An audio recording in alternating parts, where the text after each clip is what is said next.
Hi, everyone. Good evening. Welcome. Welcome to the Center for Brooklyn History.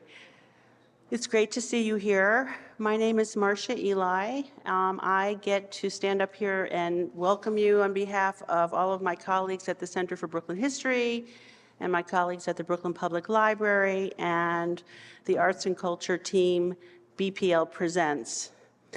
Tonight, we look at the meaning of place and how some of the places we take most for granted are pillars that ground us in community, identity, and a sense of well-being. Urbanist Gabrielle Bendiner-Viani has been thinking about place and space for more than a decade. Her beautiful book, The Cities We Need, Essential Stories of Everyday Places, is a meditation built upon stories and photography that guides us all on a journey of appreciation about our lives and our environments. Gabrielle is joined tonight by Kemi Ilesanmi. Kemi's work founding the Laundromat Project makes her an equally deep thinker on what it looks like to build meaningful space. They have a very special program planned for you tonight, and in a moment I will turn it over to them. But first, let me mention that The Cities We Need will be on sale at the CBH shop over there for you to peruse and buy, and Gabrielle will be signing copies after the discussion in the front of the building where you entered. So now let me share just a few details about Gabrielle and Kemi and turn the stage over to them. Dr. Gabrielle Bendiner-Viani is a visual urbanist and co-founder of the interdisciplinary studios Buscada. In addition to The Cities We Need, Essential Stories of Everyday Places, she is also the author of Contested City, Art and Public History as Mediation, at New York's Seward Park Urban Renewal Area, a finalist and honoree for the Brendan Gill Award. A widely exhibited photographer, Gabrielle was a professor of urban studies at the New School for a decade and a fellow at the International Center of Photography. Kemi Ilesanmi is founder and principal of KGI Projects. From 2012 to 2022, she served as founding executive director for the Laundromat Project, a community-based arts organization. Under her leadership, the Laundromat Project grew its staff, budget, and impact tenfold. Prior to joining the LP, Kemi worked at Creative Capital Foundation and the Walker Art Center in curatorial and programming roles. She serves on the boards of the Brooklyn Museum of Art and Joan Mitchell Foundation.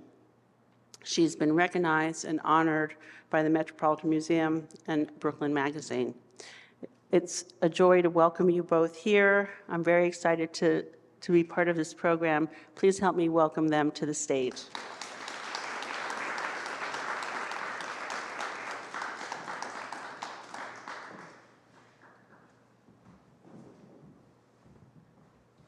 Thank you, Marcia, and thank you all for being here tonight. It's wonderful to see you all here. So I'm going to read a little bit to start us off, and then Kemi will just sit wonderfully over there, and then we will join each other and have a conversation with all of you. So as Marcia said, I'm Gabrielle Bendiner-Viani, and I'm a photographer and a writer, an urbanist, environmental psychologist, and nobody knows what that means. Maybe there are a few of you, it can happen, but if you don't, it is essentially thinking about people's relationship to place and taking a social science approach to understanding that and understanding those relationships. So two things that I think about when I think about why place really matters and how do we think about that and understand it is in valuing people's lived experience and their expertise in their own lived experience. And I also really think about art making as a way of knowing, and how can we kind of put those two things together as another way of understanding cities. So as Marcia said, I've been doing this work for, actually it began over 20 years ago, working with my neighbors. And I will say, in doing work for 20 years, it's not just work what you do with other people, it's also part of your own life. So this work is very vital to me and also in the shaping of my own life. So I'm going to read you a little bit from the beginning of the book to kind of start us off. So when I talked to, let's see, can we start? Hold on. Let's see. Oh, the clicker maybe. Very good. Okay. So way back in 2001, when I asked Mike in Prospect Heights how he had prepared to take me on a tour of his neighborhood that I had requested, he explained, I said to myself, we'll take a walk around the block and I'll tell you what I know, you know? So much of the work of being human happens in everyday places. We become ourselves, we become able to see each other, to become a community. Everyday places are personal, but also global, intertwining history, emotion, and memory. They're experienced, talked about, negotiated, and woven into lives. We create places, and in turn, places shape us. It's not too much to say that these small public and semi-private spaces even have the potential to be spaces of liberation. It's in these spaces that we find the cities we need. So what are these remarkable everyday spaces? They're often thought of as very banal. Sidewalks, diners, bus stops, churches, meeting places, barber shops, bike shops, repair shops, donut shops, laundromats, schools, parks, playgrounds, libraries. Early on in my work in Oakland and Brooklyn, someone challenged what might be the purpose of knowing about everydayness, asking, to what use could this project be put? Thinking of the then recent losses in New Orleans in the wake of 2005's Hurricane Katrina, really been weighing on my mind recently, I answered that if you understood everyday life and you understood how a place functioned, how it worked, then if some sort of natural disaster occurred, you would know how to rebuild. You would know what was missing in the wake of that disaster. And in subsequent years, I mulled over this question of the use or purpose of this work, sometimes rejecting it outright, and sometimes allowing it to spark new questions. But when I returned to Prospect Heights in 2014 and was inspired to create the Intersection Prospect Heights Public Art and Dialogue project from these guided tours, of which this is a part, it was because I realized that a natural disaster hadn't happened, but a man-made one had. I saw the damage wrought by the gentrification accelerated by Atlantic Yards and the Barclays Center Arena, that large-scale development at the edge of the neighborhood. New, expensive infill development and higher residential and commercial rents had arrived, with people who could pay, and in preparation for even wealthier people landlords imagined would arrive once the development was finished. Many of the small businesses my tour guides had taken me to were vulnerable and priced out as their rents were raised. Sometimes those storefronts were then kept empty, waiting for luxury businesses who would pay top dollar. Many things that were special to people about the neighborhood were at risk. In 2020, I realized that the next in these waves of crises, these natural and man-made disasters, was the pandemic that held us 6 feet apart for over a year. Recovering from this crisis would necessitate remembering and supporting the places in which the crucial and easily overlooked everyday interactions that help us be together happen. To do so, it's necessary to be able to name what they do, placework. So the everyday is tricky to write about because it can feel both incredibly boring and unbearably illuminating. While it can seem like nothing happens, in fact, everyday places and their people change all the time. As geographer Alan Pred has eloquently written, they're ever becoming. Placework is a way to understand the many ways that we're all in flux, becoming in and with places over time. Placework is the dynamic, reciprocal work that everyday places do for and with individuals and communities, enabling us to grow into being ourselves and enabling us to be together. By doing these two things, helping us be ourselves, become ourselves, and helping us become communities, or at least be able to be strangers together, these places do nothing short of creating the conditions for a functional society. Without places that do this kind of work, our lives are at best hollow and two-dimensional. At worst, they're filled with violence. This is a book about the work that places do to support our becoming ourselves, our becoming communities, at least being able to be together. Becoming themselves was what David told me about at the supermarket, Tanya at the diner, Cynthia in front of her house, and Marty on neighborhood streets. It's intensely personal work that happens in public. You might know this place.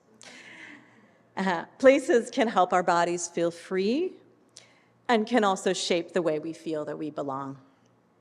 Becoming community, being together with strangers, was what I heard from Tewolde in the donut shop, Neville in the electronics store, Julia at the fence.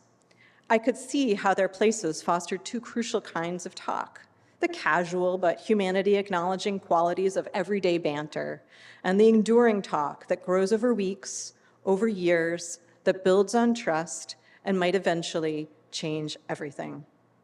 In this book, my tour guides in Brooklyn and Oakland take us on walks through places that do each of these kinds of work. They notice what's usually taken for granted, talking about the placework in their two somewhat unremarkable, though very beloved, neighborhoods. But of course it happens in many cities and towns, probably some other than these ones that you know very well. And these places, they also help us figure out how we relate to worlds far beyond our everyday. Oh, I see, said Cynthia on this particular block in Mosswood, as we had talked about why I was asking her for her tour of the neighborhood, echoing what sociologist Doreen Massey called the global sense of the local. Cynthia proceeded to find the most eloquent way of describing this project, much more eloquent than I ever could. She said, oh, I get it, I see what you're asking. She said, it's how people fit the big world into their small worlds. So I just want to ask for 2 volunteers, because we're going to ask you to participate in a little bit of kind of the feeling of this project of Intersection Prospect Heights, in which we walked around the neighborhood, and as we walked through the places that people had taken me to, usually over 10 years previously, we would read their stories out loud, kind of bringing those stories back into the place. And so I have 2 stories that I would love for 2 people, brave people, to read. So does anybody want to raise their hand? Oh, amazing. I have 2 volunteers. Okay, oh, Julia. All right. All right. Over there in the green. Yeah. Julia, can you put your hand up? Okay, thank you. And Kemi's going to start us off.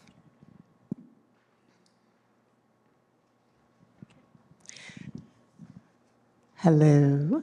Good evening, everyone. So wonderful to see you all. And Gabrielle, thank you for that opening. So I will start with our first story. We used to just sit there all day, Telegraph and 42nd Street.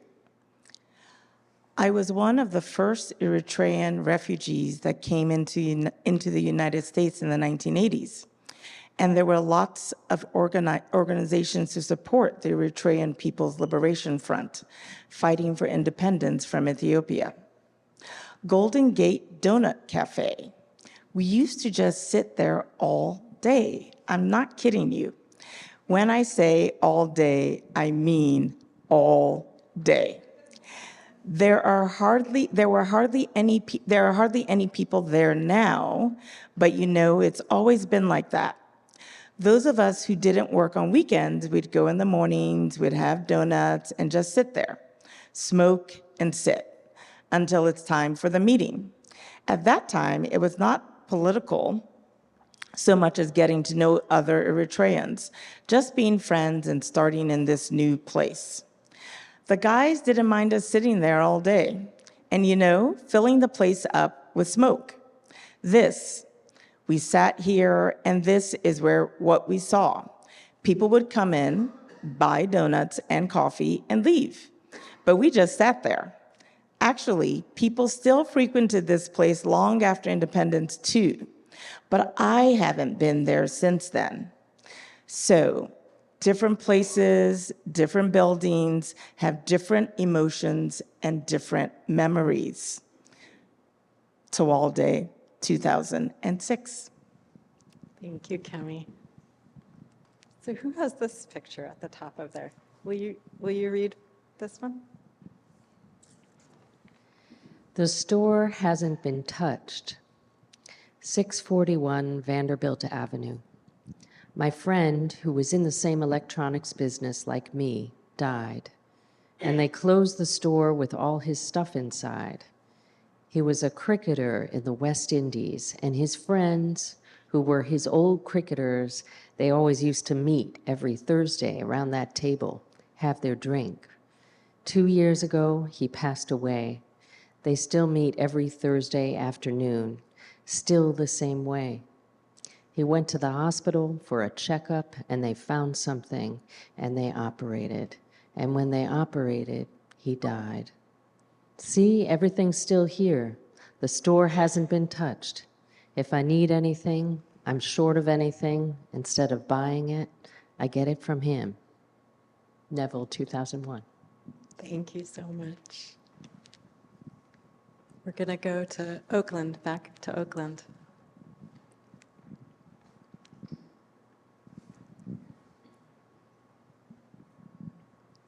There were people here, Telegraph Avenue and 34th Street.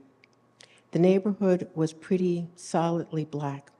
Lois and I grew up 2 blocks further down, but we were up here all the time. We used to hit the plum trees hit there. The hospital was there, but there was much smaller. If you look at this neighborhood, it was a lot more prosperous commercially because there were houses in here under the freeway. There were people here, but I would babysit for all the kids here, just as they would babysit for me. Lois has her dad's complexion and looks, and her dad was a red cap. You know, the red caps were the porters. I can never forget. Jack would be coming home from work with that uniform on, and I'd say, I always wanted to be like him. And he'd say, no, boy, you don't want to do this kind of work. This is the same kind of work your grand-uncle did, your great-uncle did. Your great-uncle Frank was a Pullman porter too, but he worked out of Chicago and LA for the SP, Southern Pacific. Uncle Frank got a master's degree from the University of Chicago in 1921. Where the hell was he going to work? No one was going to hire him. But this was why you had this degree of progressivism among these Pullman porters, because so many of them were so much better educated than the people they were actually on the train. What we saw on the block was not the kind of blight that you see now, but people going to work every day. Black men going to work every day. Marty, 2006. Thank you. And our last story. It doesn't have to be a big thing that you do. George's, the usual, 637 Vanderbilt Avenue. I really like this place. Besides the fact that you see different people, you just hear people talking, joshing around. It's a very mixed crowd in here, race, sex, age. You see people from all different backgrounds. You see cops come in here, you see sanitation, you see park police, plumbers, accountants, politicians, and you hear people talking trash. It's funny. Mike gives the place its life because he'll talk to anybody and he'll talk crap with anybody. Here in New York, America, you have this whole thing about being somebody and being somebody of a certain level, the doctor, the lawyer, the Wall Street, whatever. And you have people here who have a life. They run a luncheonette and they make people happy, and they know they make people happy. They like it, they come back. They don't like it, they don't come back. It appeals to me very viscerally. It makes me realize, yeah, you need some money, but you don't need to be just chasing a dollar to the exemption of everything else. And it doesn't have to be a big thing that you do. I feel that they love it. And that makes me like it also. If I'm in a bad mood and I come in here, I walk out in a better mood. It's just the place. It's comfortable, you know? Tanya, 2002. Thank you so much. Thank you all for bringing those voices into the room with us. Those stories and all of the stories in this book really are kind of the backbone of what we're here to talk about. So it's wonderful to hear them given voice. Just going to read one little last bit, and then Kemi and I are going to talk. Just to kind of give you a sense of why this is a book and why now. And it's something that I struggled with to kind of understand. You know, I've loved these stories for a long time, but I never knew exactly what was at stake and why it should be a book. So this section's called "You Don't Miss Your Water Till Your Well Runs Dry." The casual aspect of everyday places that do important place work is not incidental. This casualness lets people join as they can, when they can, and as they will, knowing they can always come back, knowing they can always rejoin. This became even more clear in the time of the pandemic, when we couldn't be in our most everyday places, though even then, networks persisted and were created, mutual aid networks, connections by Zoom, and certainly the outrage, release, and power of daily Black Lives Matter protests. But very often these connections needed to be formalized, planned, organized, though not always, in a way that everyday connections do not. And in formalizing them, you lose something of their inclusiveness.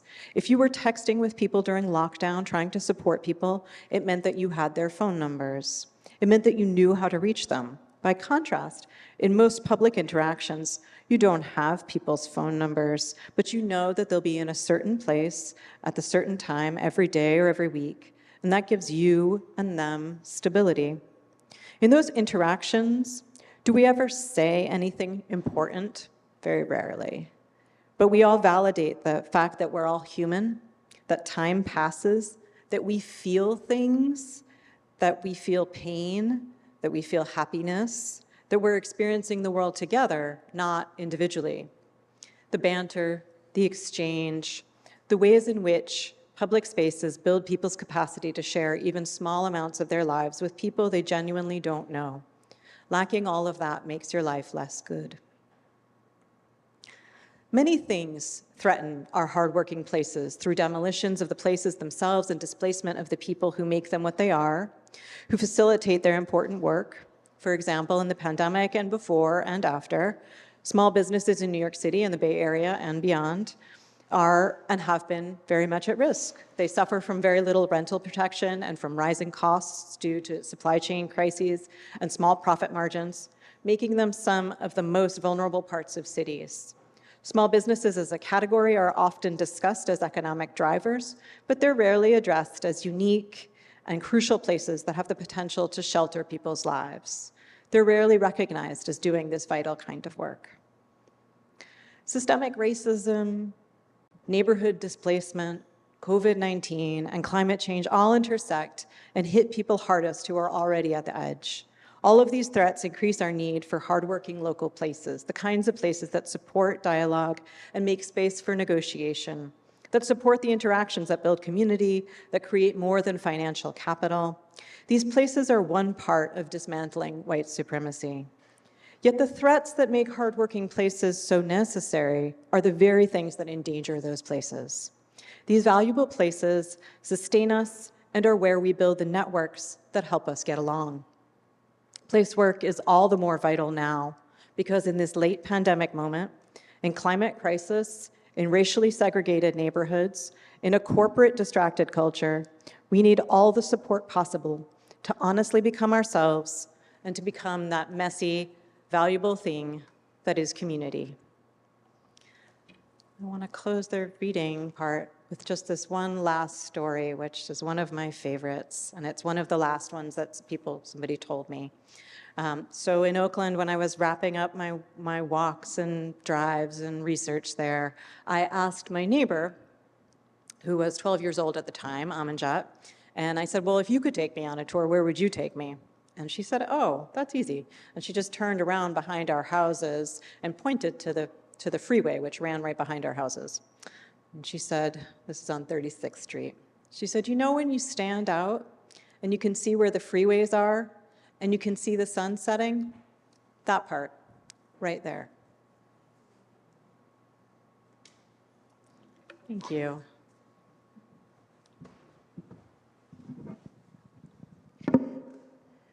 Thank you so much for that beautiful introduction and bringing us into your mind, your work, your history, and all of these incredible voices of neighbors and friends and people who became friends. And what a beautiful ending with your 12-year-old neighbor. So actually thinking about loved ones, in this book, as well as your first book, Contested City, based in the Lower East Side. Definitely check that out too. Your family members make cameos, particularly your maternal grandparents, I believe. And you are often telling stories of home and homemaking for yourself and kind of a search, right? And talking to people who are in places that they know, are familiar with, and love. So I'm really curious if you could talk to us a little bit about family and homemaking in your work and how you approach this. Yeah, absolutely. Thank you.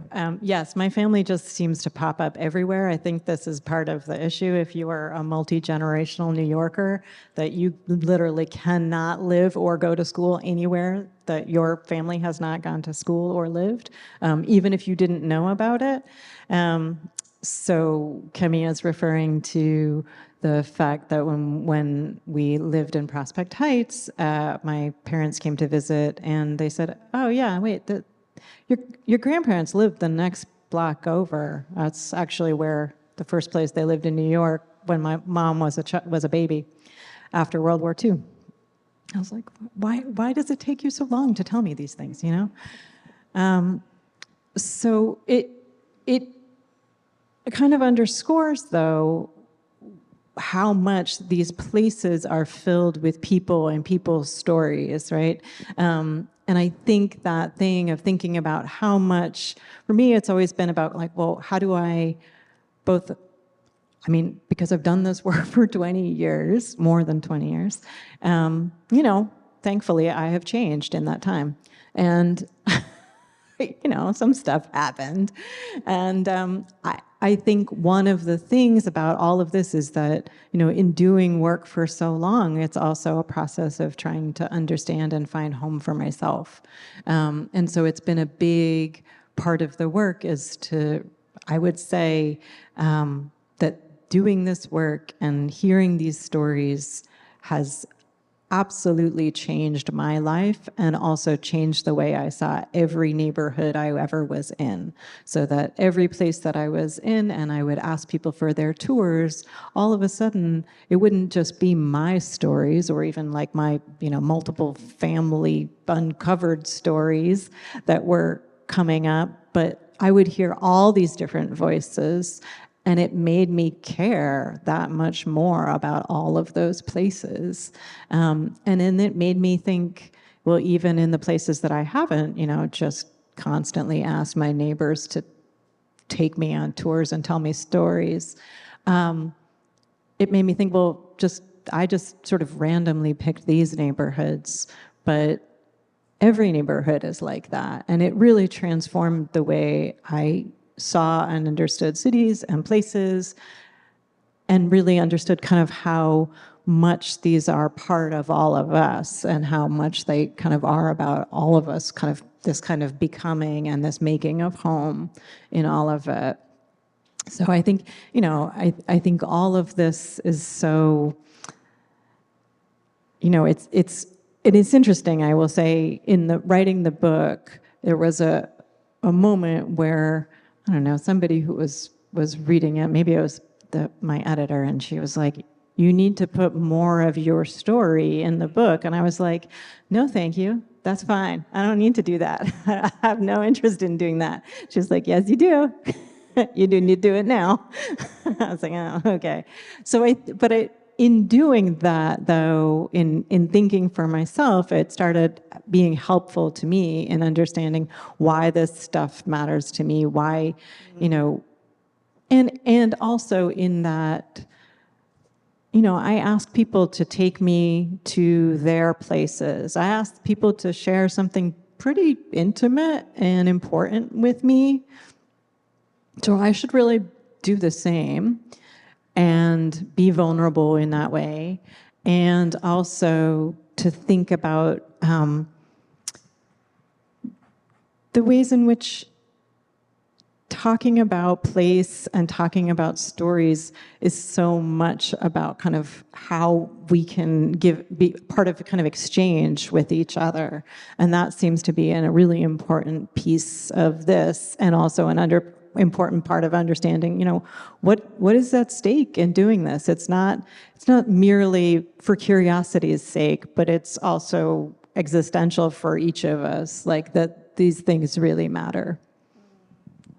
Yeah, thank you. I'm happy you put some of you and your family into the book. Very challenging. And part of what you're also making an argument around is, okay, so these are humans, and human voices and human connection is so central to just being alive. And these places, everything from the meat shop to the street corner to the laundromat and the Met Foods, provide context and containers for kinds of conversations and connections that don't happen otherwise.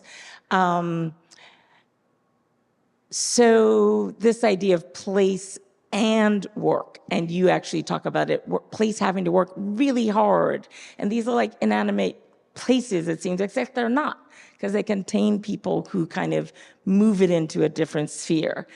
But before we I kind of want to hear a little bit about the journey for you in like asking for that first story that led to, wow, this way of walking and connecting, there's something there. Oh, interesting. So the first time I asked somebody it was actually a long time ago.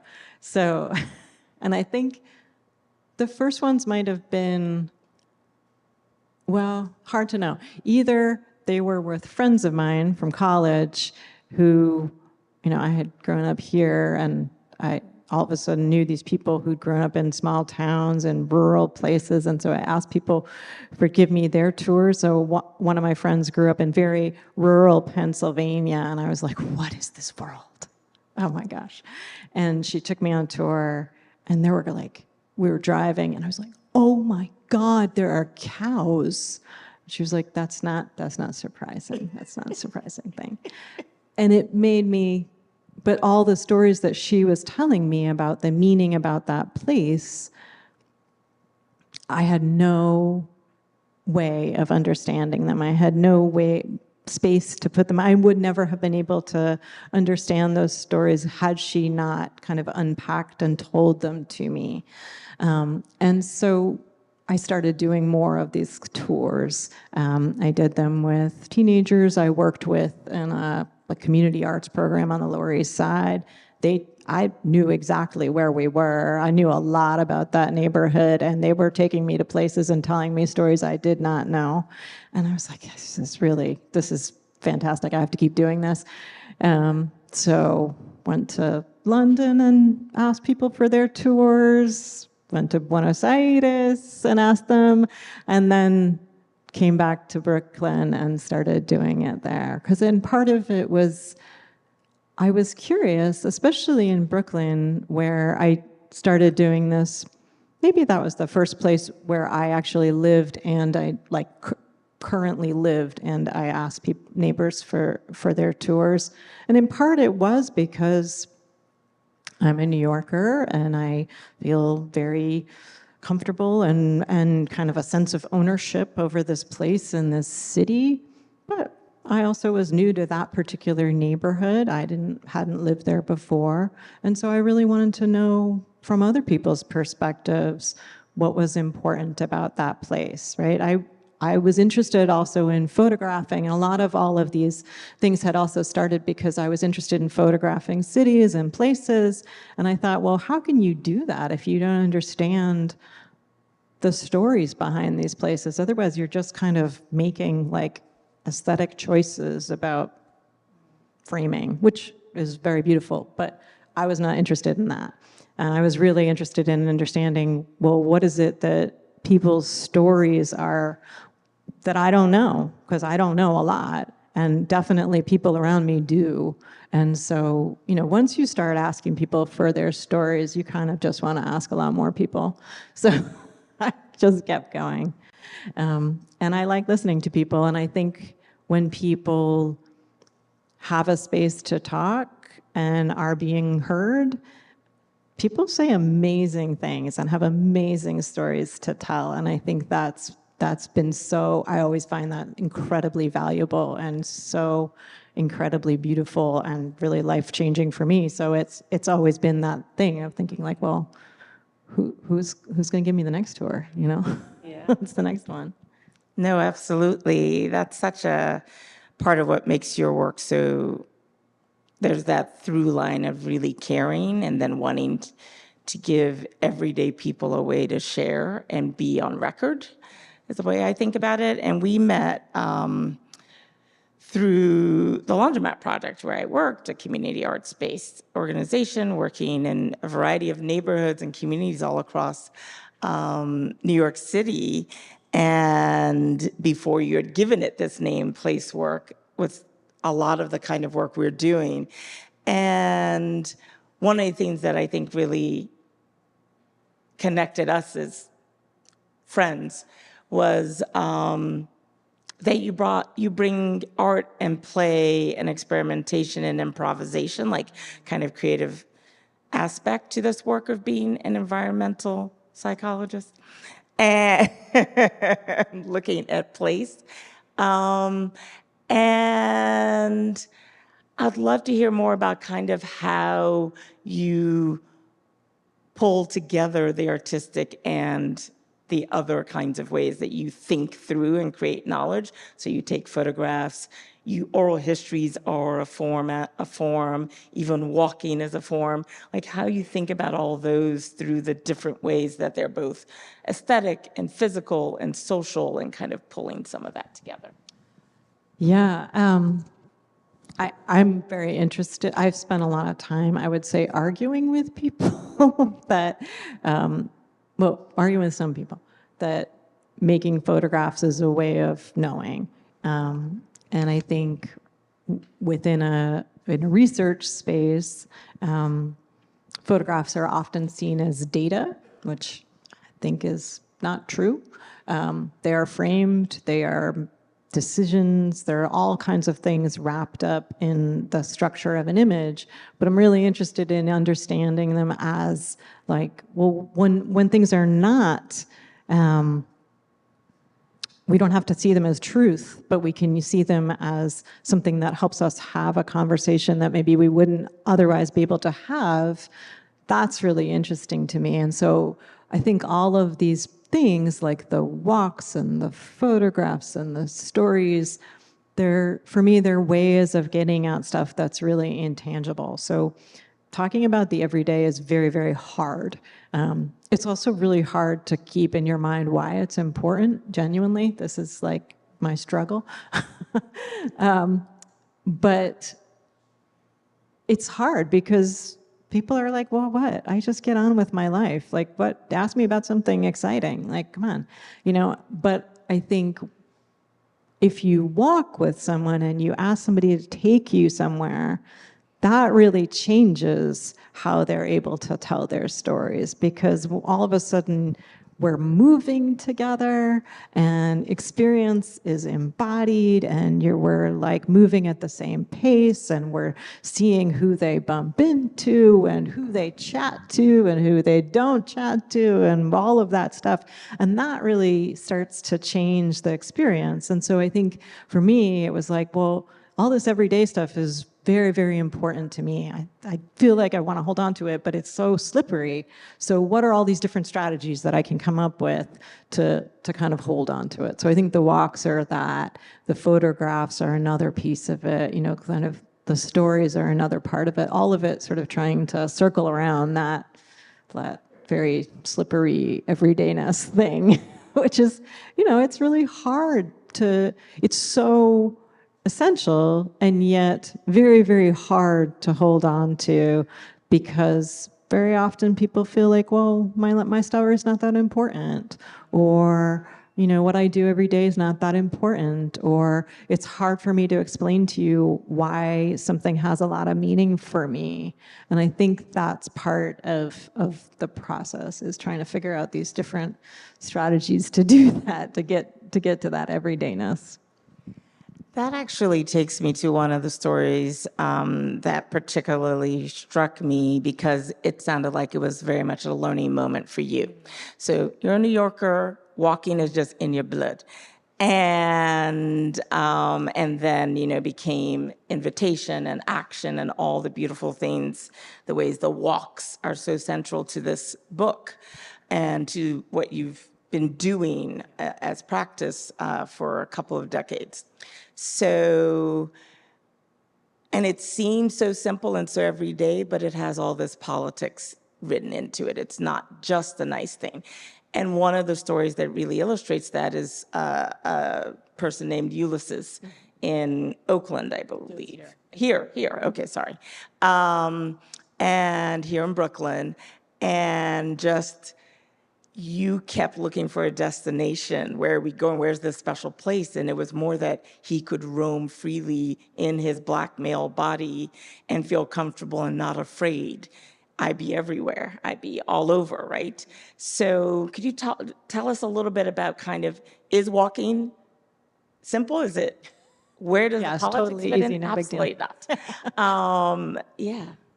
Yeah, no, Ulysses is one of my favorite walks, and a really amazing story. He, that thing of thinking about walking, there's a lot that's been written about walking. If you start to delve into this, there's lots of people who talk about walking in the city and all this, and like flaneurs, maybe you've heard this word.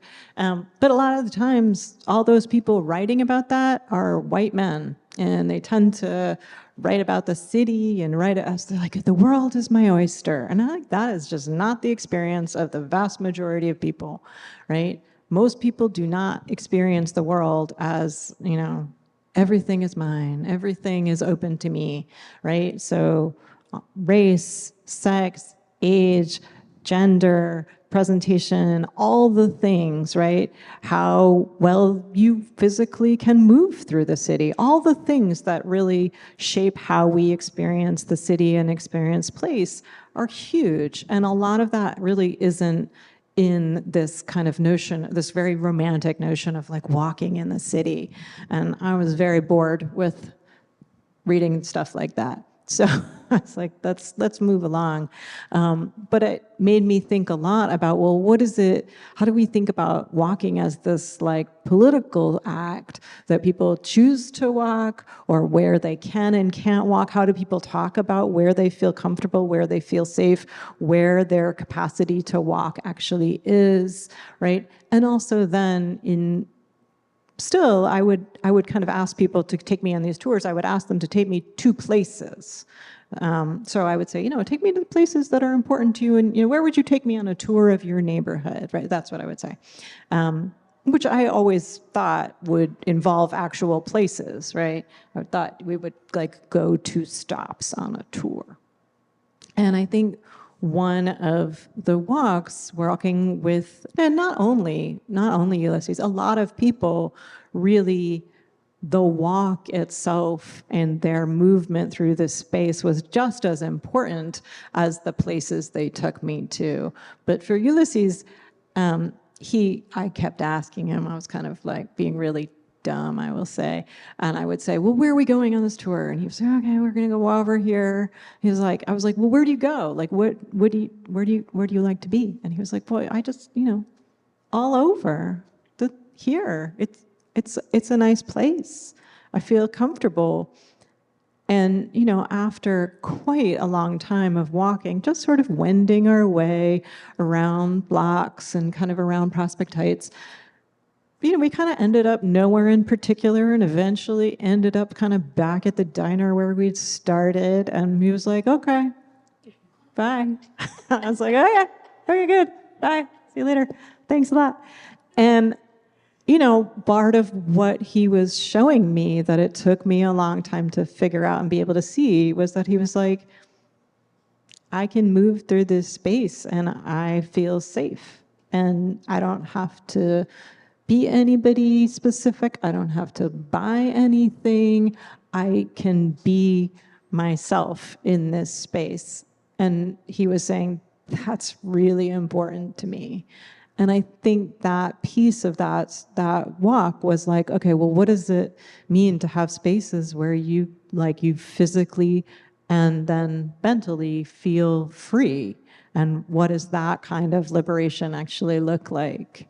So I think it was a very important walk for me, for sure. Yeah, you could feel that coming through in the story. And I could feel my A-type personality, like, where are we going to? So I got it. But I love that you also shared that lesson for yourself and how it shifted your way of thinking, and being able to understand what you were up to, right? Because you were creating meaning and didn't fully know what you were creating, from the very beginning. It comes with time. So this book takes place in over 20 years plus, right? So we go through 9/11, the Obama era, the Trump disaster, the COVID times, and we land in today, which has its tensions. And and I'm thinking a little bit about, I think it was the basketball court, because I think about what Ulysses would say now. Where is that comfort still in the same place? Has he moved? Where does that even show up now for him? And I hope that there are places that he still feels that. And then I think about, you told a series of, you talked about a basketball court, the Underhill Park, I believe. And you had a chorus of voices talking about it over time and levels, the ways that it shifted. So I'm really, because you have this longevity, these places, how you thought through kind of time, how kind of time as its own material, and how that may have shifted politics and awareness and access, and just sort of what you noticed in the stories that were told and how they moved over time. That was a great series of stories around the Underhill playground. And so there's several stories, one from a teenager David, who played there, and he talked about the kind of many variations and permutations of this playground, and when he had felt as a teenager welcomed, and when he sort of all of a sudden felt like, oh, it's not really for me anymore. And people who had done cleanups of this playground, Robin, who had done kind of a community design and planning and really made this space at a certain point in time. So all of these different stories, but everybody also, in telling their story, it seemed to me, had a different thing they were trying to tell me by talking about the playground. So the playground was like the vehicle for a lot of people's bigger points about what they wanted to say about the neighborhood, and who's cleaning things up, and who feels welcome, and who doesn't feel welcome, and what we're supposed to be, and how are we supposed to be to each other. All kinds of those things are all wrapped up in this playground. And one of the things that I was really interested in doing those walking tours with people later, the kind of guidebooks that you guys saw. So that was in 2015, 2016, 10 to 15 years after some of those stories had originally been told to me. And so it was really to think about, well, how could we use the sort of not too distant past as a way to help people talk about the pretty radical changes in gentrification and displacement that had happened in the neighborhood. And to say, part of what's tricky about neighborhood change, right, is that it's hard to hold on to. It's really hard to kind of see each thing or to see all the connections. And one of the things that seemed really special to me was that all of a sudden I had this archive of people's stories and thought, well, there must be a way that we can kind of use those and collectively kind of retell them and use that as a way to kind of understand kind of just even the last 10 years, right? And I think, we could do with it now, because the last 10 years that we've just lived through have been baffling as well, right? And I think part of what's important as things change, as places change, that we have to be able to kind of hold on to the things that we thought were important before, and trying to understand that and say, all right, well, what do we still have? What are we missing? What might I make changes about? How might I think about the ways in which policy or the things that we voted for or didn't vote for actually shaped the neighborhood I'm living in right now? So kind of also, I'm very interested in using people's stories as a way to open up conversations between people, because sometimes when you hear somebody else's story, it helps you think about your own experience and tell your story, but it also helps you kind of be a little bit more open to thinking about kind of much larger, all the policy decisions that actually get made to what we end up with as neighborhood change, right? And one of the things I would say I'm very not interested in is this idea of like, well, things change, that's just how it is. No, it's like, no, decisions are made. Some people make money, some people do not make money. These are pretty important things to talk about, and it's really important to talk about them both at the kind of macro level and at the decision-making level, but also really important to talk about them as the ways that they are lived, like the ways that that impacts people's lived experience and their stories, and what they feel, what they feel able to do, or where they feel free now versus where they felt themselves before. So I think all of those, like that idea of thinking about time, has been a big part of it kind of all the way through. And I think now even sometimes people, now that it's a book, I think sometimes people are like, oh, these photos seem sort of sad. And I think, well, they weren't sad when I took them, but sometimes people are looking at them thinking, I don't have that thing anymore, and it makes me sad.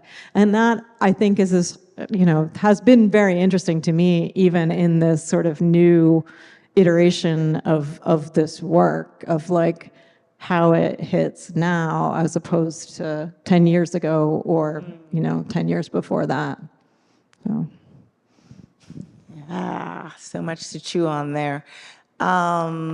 One of the things that you're kind of talking about a little bit that I definitely want to dig into a bit is this idea of casual talk, right? So just casual talk between strangers. There's certain people, back when one used to take the subway every day, that I'd only see on subway platforms, right? And maybe we have a quick exchange, have no idea what their number is, probably don't even know their name, but it's a friendly face that I got to know, and other kinds of spaces, right? So you talk about one of the losses of certain kinds of small businesses or some of these spaces that people felt at home in. Mike, the diner figuring quite large in this. The diner is the cover photo here. And people's ability to just talk across difference and class and race and just whatever, different lives, and you don't have to be anyone's best friend, but you could be in quick conversations, sometimes the same person over and over in different ways over the years, and these being practice space for the difficult kinds of conversations that we need to have to make decisions about our land use and politics, et cetera, et cetera.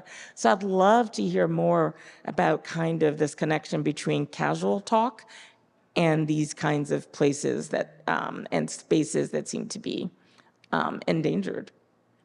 Yeah. I mean, I think, I think we've all experienced that and, thinking about the kind of casual ways in which you kind of connect with somebody. But that thing of the ways in which people talk to me about, like, you sort of just hear, like, even in Tanya's story about saying, it's just like the talk, it makes people feel comfortable. And I think that thing, one of the things that seemed so important to me was that it's not always just like, you happen to be there in the same time at the same place and you're kind of like on the subway platform, but also that often the places where that talk is the most sort of vital, even if you're like really talking about nothing, is where there's somebody who kind of facilitates a space. And so I thought about that a lot, of like seeing these places that people kept taking me to and saying, this place is really important to me, or this place is I just like to be here. I feel comfortable. And one of the things that really made me think a lot about that was like, well, who's there kind of making that space?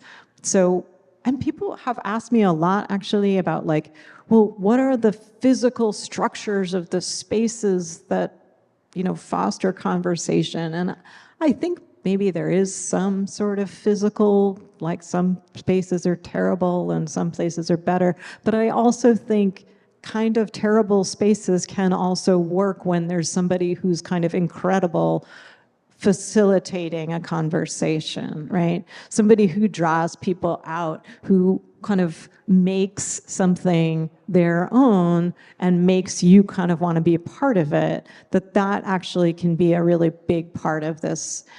So it made me think a lot about like, well, who are the people, like who are the facilitators of these everyday places? And usually that's not their actual job. Like they, make sandwiches or whatever it is that the business actually does. And they also do this other really incredible work. One of my favorite stories, which Marty in Oakland took me to, I'm looking at that picture up there actually of the meat store, but I'm thinking about one in Oakland. And he said, oh, this meat store, this is so important to the neighborhood, so important to the community, because it's really where you get the right cuts of meat for barbecue. And this is the place. And we talked about that a little bit, but then I started to read more about that place, and I started to realize that, oh, it's not just where you get the right cuts of meat for barbecue. It's the place that all the people who kind of were central to Oakland barbecue, which is a big deal, that they would come there, and that's where they would shop. And not only would they shop there, but they would kind of all gather there early in the morning. And so all the kind of barbecue pitmasters, right, of Oakland, they'd be like chatting in the back of the store. And that was the place that made them be able to have that relationship, right? And so, and I will say that place is now closed, and it's a huge loss. And there's actually quite a lot of different people who've written about why and how much they miss this place. And it's a meat store. Like, it is not a place that you're supposed to go and hang out, right? And I think that's one of the things that's very interesting to me, is that it's, much as I adore the diner, right? Like, George's forever. But I think it's like too easy to see it in these kinds of like places to kind of that are meant for you to hang out, but that there's also all these places where the people who run them facilitate the capacity for the people who come and shop there or need to go there for some reason, that they kind of elevate needing to be there to something that's much bigger than that, and they have an actual relationship with the people who are also needing to be there, and that becomes something really powerful. So And I just think about, it's the chit chat, it's the talking trash. Like that stuff is so crucial to our capacity to feeling like we're actually here together. And I think that thing of like really like where, and it doesn't have to be celebratory, I think, too. Like it can be about pain, but you have to be able to say like, yeah, we're experiencing this pain together, and that can be just as important as that, like, oh, we feel good in this place together. Like the mutual aid societies Right, that right. were so important during COVID. And you've also talked about the low stakesness of it being part of it. Again, this idea of practicing being strangers together, practicing being neighbors, practicing being people who can have shared political vision, right? All of that. But could you talk a little bit about the low stakes? It feels so important to it. Yeah, absolutely. I think it's a huge piece of this thing is that if you don't get to practice talking to strangers, you're not very good at it. I mean, we can see that right now. Like, this is a very good example, right? Not you here, like outside. And I think that thing of what does it look like to be in conversation with people you don't know? We have a lot of big things that we all need to talk about, right? But it's pretty hard to just go right to the big things if we are not having a whole lot of practice of just seeing each other. Because to talk about big things, you have to be able to see the person you're talking about as human, as somebody who's complicated and has feelings and has, a history and maybe contradictory and maybe weird ideas. Like you have to be able to see that before you can actually talk about something that's genuinely big and important and hard, right? So what are the ways that we start to see that or start to be able to have that with each other? I think that is in that kind of the spaces that we need to practice, right? And I think, that it can happen in other ways, but that itself seems like such an important piece of it. Yeah, it's such a low stakes way. It's low stakes, right? And if it doesn't go well, you just it's fine. You just go. It's okay. Not life or death. No big deal. So would love to open it up to 10 or so minutes of Q&A. So from the audience, I see a question right here. Thank you. I think a mic is coming your way. Thank you.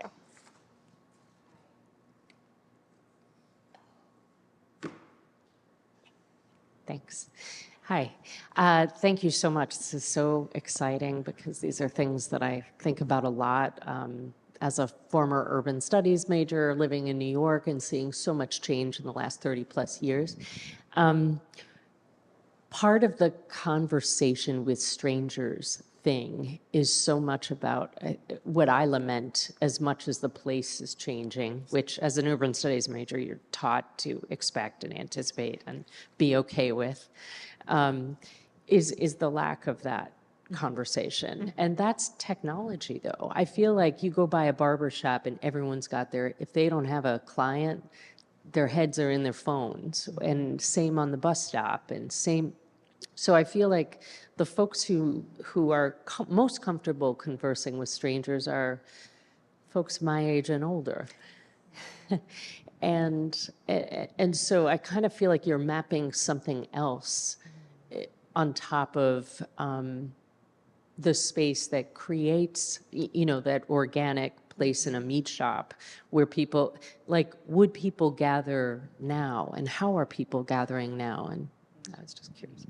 Yeah, no, I think that's one piece of the challenge. And I don't think it's the only thing though. I think yes, I was thinking about this, like the phone, that it sort of takes you away from wherever you are, but also that like wearing headphones, right? Or earpods, right? Like that how much that kind of can separate you from even kind of just hearing what's happening around you. But I still think there's this thing of like these spaces in which if somebody's kind of facilitating that interaction, that if there's not just, this kind of very transactional way of being in a space, that there's something different about that. And I do think that people are looking for it. I think people want it as well, right?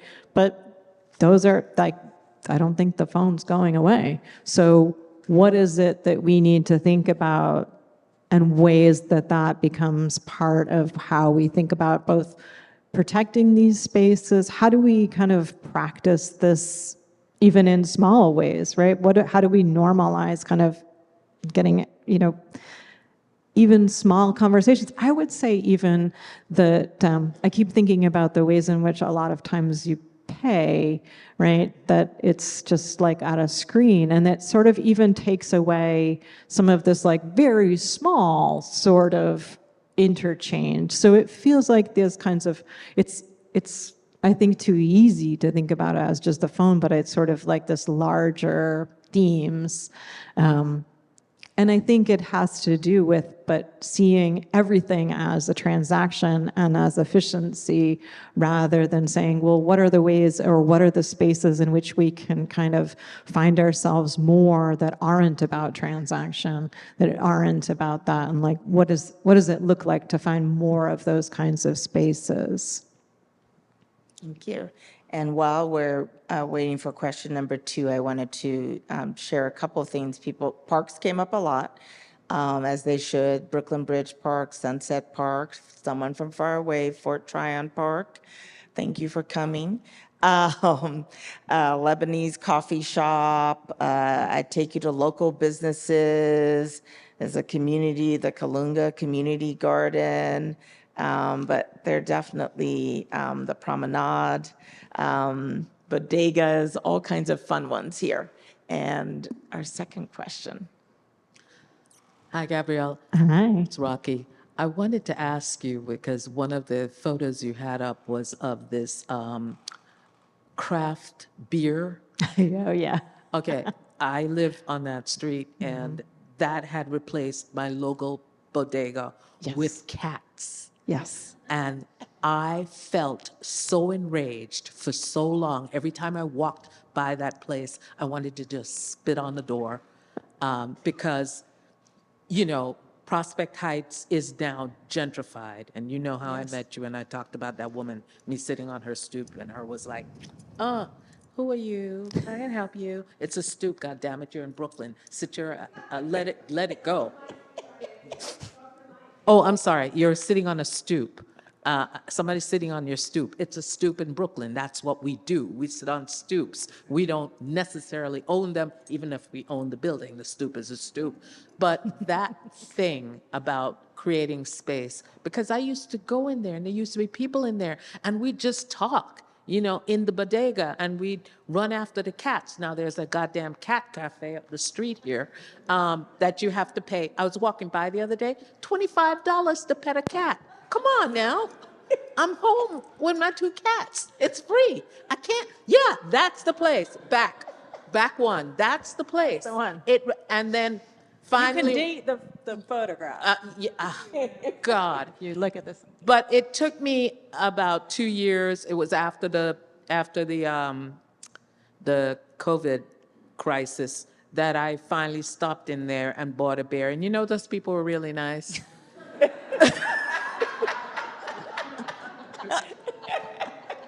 And they started putting out like little cafe tables, and you sit outside and you have a beer. I feel so bad.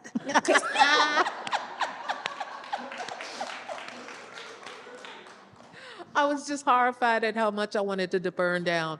But now the beer is expensive and it's craft beer, and they don't have a cat. But, people sit around and they have conversations. So I guess that's it. So yeah, all praise be now, because they put stuff outside. Really, it's lovely to walk by there in the evening and see people in the community. It's mostly white now, but see people in the community sitting outside enjoying a beer, quaffing a beer. You don't feel so lonely in the community. That's all I want. Thank you so much, Rocky. And I just want to say, I'm so glad that you noticed this pairing of photographs. It's maybe the one thing that I kind of re-photographed. I photographed over time, but I tended to not sort of look at the same place over and over because it felt too like a little too on the nose around trying to be like, look, that's before and this is after. But this one stuck and this one stayed. Yeah, I think, what was this, like the 4th craft beer bar in Prospect Heights? Yeah, okay. Okay, one there and one over there. I was wondering if you had a systematic approach to how you approached people, and because I would think you would look at the characters and you'd want to ask them because they already looked like they had a story to tell, but I'm sure you didn't want that if you want the ordinary. So what was your approach to deciding who to speak to, and how many people took you on the tour and how many people did not? You know, it's funny. People keep asking me who said no, and I honestly cannot remember anyone saying no. You know, I mean, I will say I didn't like accost people on the street because I find that to be not a helpful context in which to start conversations. So I think it was also, I would say, a lot of these started in places where kind of I knew somebody and would start from somewhere. And I will also say that there certainly are characters in this book, but sometimes people are characters and you don't expect that they're going to be characters. And I think that's maybe true of most people, that once you start to ask people for real who they are, that everybody tends to have a pretty interesting story to tell. And so I think that was part of what was always so interesting to me. And so, you know, I certainly did ask people, and then I would ask people if they knew other people in the neighborhood who'd be interested. And certainly Mike, who ran George's, was always like, Gabby, I got another one for you. I was like, okay, great. But, you know, I found people through other people, but also especially in, but also kind of not through other people, who kind of are reaching. And I would also think about, you know, who do I feel like have I maybe not talked to, or maybe have I not talked to anybody who lives on this particular block of the neighborhood? Maybe how would I actually try and find somebody who lives there? And so I would sort of ask around. And because both of these are neighborhoods that I lived in, I was there all the time. And so I was in all of these spaces too. And so I think, you know, building out relationships and that kind of just being around and being that weird person who's constantly walking around with a camera and like recording people, you know, other people got interested. And then in the project of the tours kind of later, where bringing earlier stories back, we had a whole series of people recording new oral histories in 2015 and 2016 in response to other people's stories. So that also expanded the different kinds of stories. Yeah. Oh, I think there was. Okay. Hi. Okay. Hi. I remember that picture with the diner when I was in 3rd grade. My teacher, Mr. Tornatori, used to send me to the diner to get him a sweet and low coffee Amazing. for 35 cents. This was the late 70s, so that was nice to see that picture. And also, my question is, what's next? Are you going to do each neighborhood, like in Brooklyn? I know. I feel like I need a time travel to be able to do that, right? Like, and people keep saying, well, you should do that in my neighborhood. And I think, but I can't go back. Like I should have started this. So, but I will say, I keep thinking about New York, and I keep thinking about, well, what's next here? And so that's kind of an open question. I think I'm still trying to figure that out and figure out, well, how is it different? How is it? So some of the stories are always specific to all of these places and all of the neighborhoods, and they're like emotional in that way. But then can I tell a bigger story by looking at another neighborhood, or is it sort of the same story again? I don't know. And I think that's something what I'm kind of trying to grapple with. But I'm still very interested in people's tours. One of the things that I have been doing, and actually you guys are doing a beautiful job just with your cards, is that I often ask people, I'm interested in thinking about, well, what happens if I go to some of these places and just ask people where they would take me on a tour if they could. And so that project is a project of portraits and stories. And people have told me amazing places that they would take me on tours. Sometimes they're like, oh, I would take you around the block and show you wherever.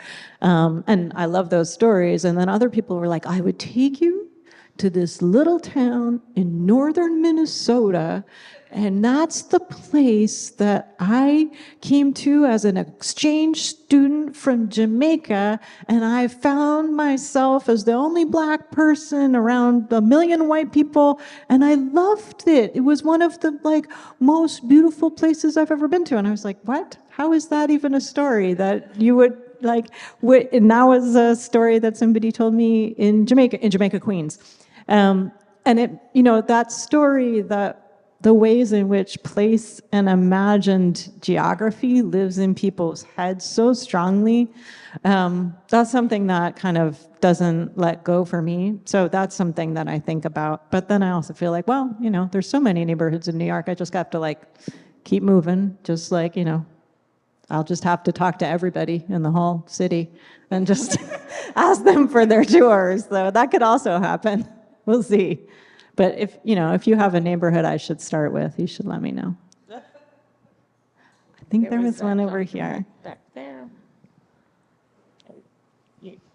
Right here, last question.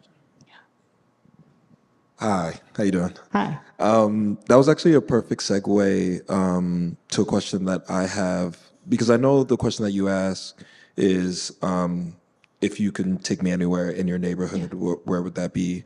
I was wondering, I know because people's experiences can vary within their neighborhoods, and there's been a lot of neighborhood change. Some people may feel not as comfortable within their neighborhoods or try to seek community outside of their neighborhoods. So has there been a lot of times where people kind of just said, not really in my neighborhood, but other places, maybe nearby, a little bit further, and how many times did that potentially happen? Totally, yes. Yeah, that's a great question. And I think one of the original questions was to say, could you take me on a tour of your neighborhood?